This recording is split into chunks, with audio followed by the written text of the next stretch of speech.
Parkour! Parkour! Parkour! Parkour! Parkour!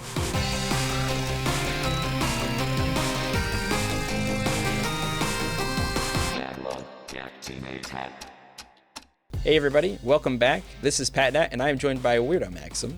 Everyone knows Maxim as the parkour master around here. If you didn't know that, now you're in the know. There might be more parkour going on. Stand by. Oh, I need to fix something. I accidentally took out one of my sound card. Now I have to put it back together. Okay, gotcha. Yeah. Give me a moment. We actually have to probably cut Okay, it. gotcha. We're actually gonna cut. We'll be right back. All right. Well, there we go. Sorry about and that. we're back. It's no worries. Listen. Parkour life leads to many dangerous things. And frankly, I think that's the moral of the story of the game that we're talking about today, which of course is Severed Steel.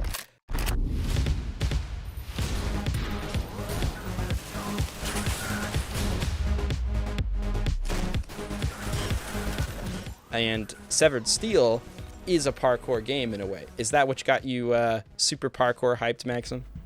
Yes, let's go with that. Let's go with that. So, would you want to start us off with this? Severed Steel is a very interesting game. It's like I said, it's a parkour game where we have to parkour and everything. But more so, it's also a gun shooting game. Basically, you're running, you're doing parkour, and you have to shoot.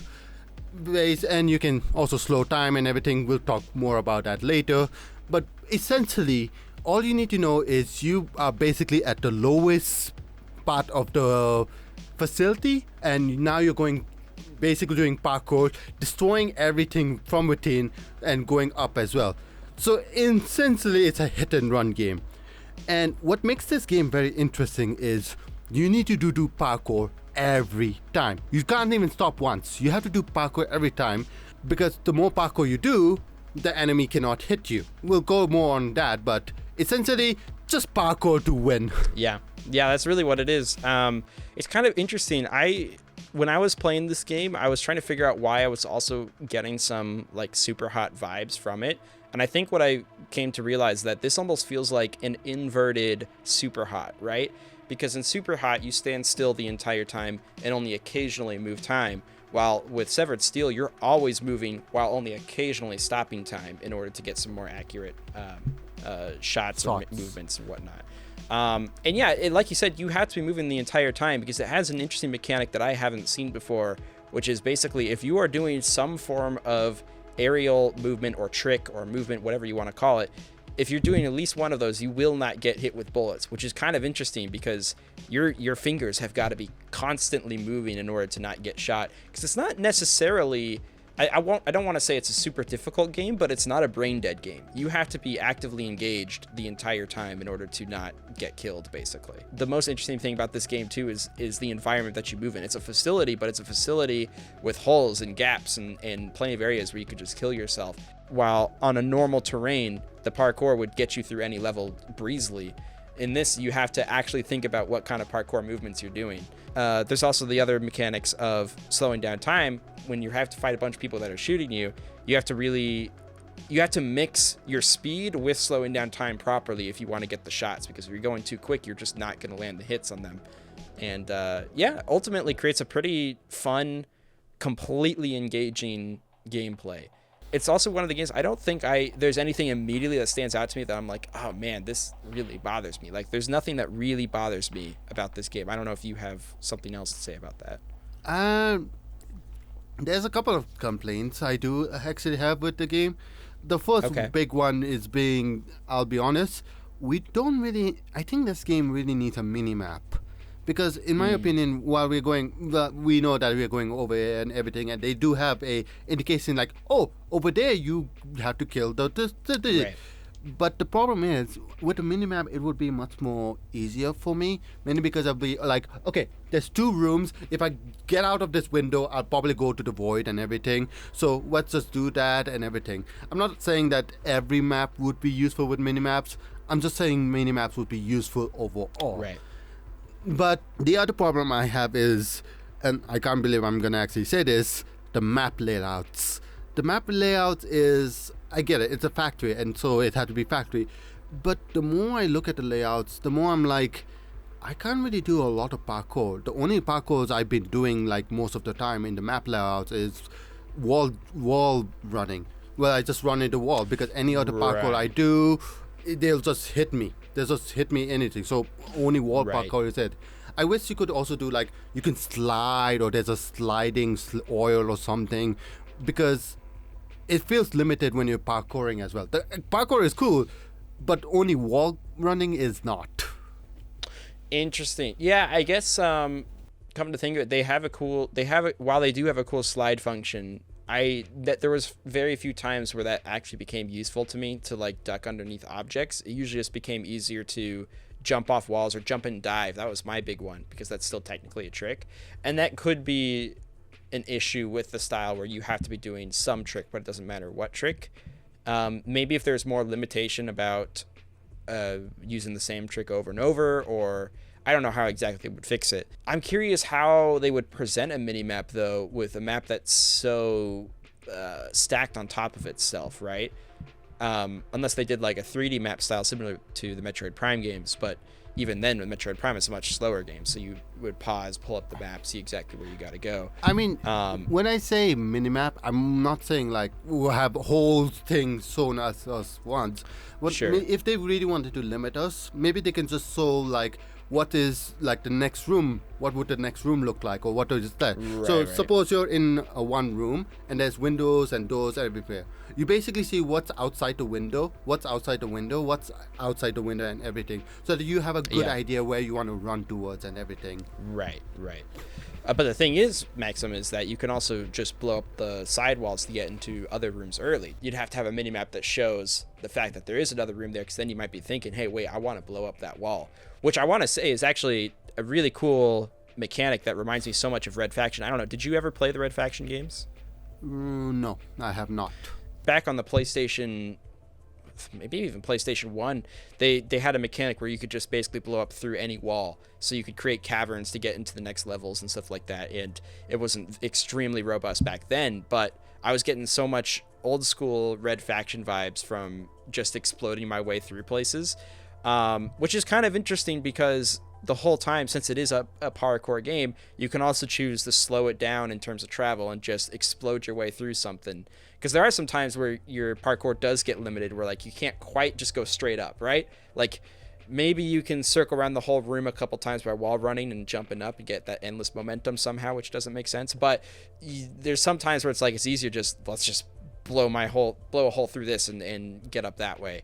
And I think was kind of fun, was how many objects there were that do blow up to just create a different style of or a different layout, a different level layout, and also opens up rooms to more enemies. And that chaotic nature of just there could literally be an enemy somewhere at all times is really fun, I think, because it does encourage you have to constantly be on your feet. You can't just stop and take in the environment. You gotta be walking around, you gotta be thinking, you gotta be parkouring, stopping time only when you need to. And the fact that the time stopping is limited, I think, is a great mechanic, and how you only get it back by dealing damage to enemies. There's a lot of cool things like that where I'm like, that is a very well thought out mechanic to make a whole game around. And that's what it is. This is a game that feels like a bunch of mechanics that the game was made around, rather than we have a game, how do we make this interesting with mechanics? And I think that's the key part to making this game so much fun, is that everything works with itself, basically. What's also very interesting, you said about how it resets. If you take a lot of damage, like you take a lot of bullet damage, if you kill an enemy, I believe it also resets your health to full as well. So it also encourages you to kill as well. Though I do also have another problem with the game, now that you mentioned it. The guns can be so limited at times. Like, there's a lot of guns, well, and then you run away, it's like, okay, I shoot. Oh, I run out of bullets. They encourage you to throw the guns and everything, and this is a very niche thing, don't get me wrong, this is a very niche thing, but what I expect is when I throw a gun, they actually die from it, but instead they just take limited damage, which it makes sense, but it would be more cool if you could actually kill it. Like I said, it's a more niche thing than everything, but we've played SUPERHOT, so it's like we are you throw the spoiled by gun, you get the SUPERHOT. kill. Right. No, I agree though. The weaponry is, even though there are different kinds of weapons, a lot of them feel pretty similar too. And because you're going through them so quickly, it's hard for the player to put any value towards a specific kind of weapon or even grow like a favorite per se, because it's like, okay, I have this, I got to use it, and then I'm done, right? Because it's going to run out of ammo. And that's just a common trend with such limited ammo and weapon usage in general, or like item durability. It's the same kind of mechanic. There's always going to be issues of like items not feeling like they have equal amount of value, basically. You know what would actually make the parkour a lot better as well, in my opinion? It would, if they actually highlight what you could do. So, for example, if there's like a gap in the wall, they would literally highlight a bit, like in Mirror Age. In Mirror Age, where you do parkours and everything, sometimes the wall becomes red, saying like you can parkour here. So right. I really wish servers still also did that, so that it's like, oh, where can I go? Oh, over there, because it makes things much more clear what you can do. Maybe railroading you for doing it, if one could argue. It's also giving you a hint that you have more options than you think. Yeah, I guess it's kind of interesting because Mirror's Edge, the environment is definitely created to be parkoured on, and I feel like maybe because you have the mix of needing to shoot a bunch of people and blow up objects for the objective, the scenery itself maybe doesn't lend itself to parkour as much. But what would be interesting is to see the Severed style gameplay, or Severed Steel style gameplay, in a world like Mirror's Edge, except you're also trying to kill enemies, right? Because in Mirror's Edge, you are facing the threat of falling off the map 100% of the time. You need to be doing the right movement, which is why they highlight things. I guess, and you already mentioned this, it comes down to level layout, because in the level layout, the level layout of Severed Steel doesn't necessarily need you to parkour to not die, basically. Most of the time, you just parkouring to not get hit by bullets, but not to get punished by the map itself, basically. So it is an interesting comparison to bring up. I'm sure Mirror's Edge inspired Severed Steel in a lot of areas. Basically, if you wanted a description of this game, you could call it almost SUPERHOT mixed with Mirror's Edge. Like, those are the two senses you get from the game. Being 100% engaged with the gameplay at all times is something, I think that's just the biggest selling point for me. I like quicker games, and if a game can keep me engaged for that long without feeling repetitive, because even quick games can feel repetitive, I think there's some kind of spark of goodness there. You know what I mean? Yeah, and we haven't even talked about the best part of the game. The music. Yeah. Yeah, the music keeps your blood pumping for sure. It's a really good. It's like, if you ever feel like, oh, parkour needs more music, this game has a lot of good music. It's one of those things like, okay, I'm done for today, and then you hear the music like, maybe one more. Maybe one more. And it has that maybe one more feel to it throughout the entire game, just in the gameplay too. Like when you die, you're like, okay, maybe one more attempt, and that's because it's so snappy and on your feet. It feels almost like Geometry Dash, or like even Celeste or something like that, where you're just constantly wanting to go again and again. I could fit one more run in there, which makes me think this would be a very interesting game to watch speedruns on. I haven't looked into whether or not there's a speedrun community for it, but it gives you the tools to be as fast as you want. Once you nail down that speedrun route, you can get that pretty fine-tuned, I imagine. Of course, I'm not actually a speedrunner, but I am interested in watching speedruns, and Severed Steel is one I definitely watch a speedrun for. But there's also, it also makes it better, like they have like their own in-game mods, I guess you could say. So you could also have like paintball modes where you're super slidey, where enemies have bigger heads and everything. So didn't even know trying like these new game modes is also fun. Yeah, that's like that feels like old school 007 games style, where you can do like paintball, big heads and stuff like that. Some arcadey fun to have in there. I think with that we can kind of head into our final thoughts. Did you want to start us off with your overall reflection? This game, I really hope we get a sequel for this game, because it's a really, really fun game. And God, I'm actually very surprised that this wasn't talked a lot.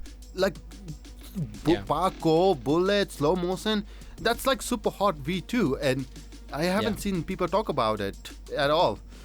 I really hope that this gets it. And I complain a lot, but that's also because I really love this game and I want this game to be better next time. I recommend playing it. Please play this game. It's very, very fun.